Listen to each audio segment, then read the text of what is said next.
einen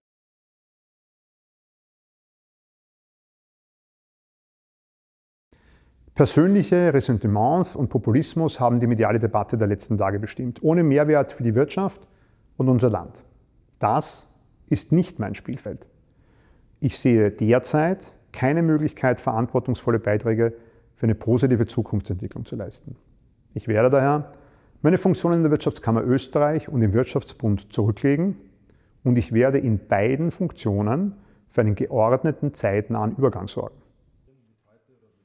Nein, zeitnah. Ich muss einen Prozess aufsetzen mit der Frau Vizepräsidentin, aber es wird zeitnäher erfolgen. Ich kann Ihnen den Zeitpunkt noch nicht genau sagen, aber zeitnäher. Und es ist eine besondere Freude.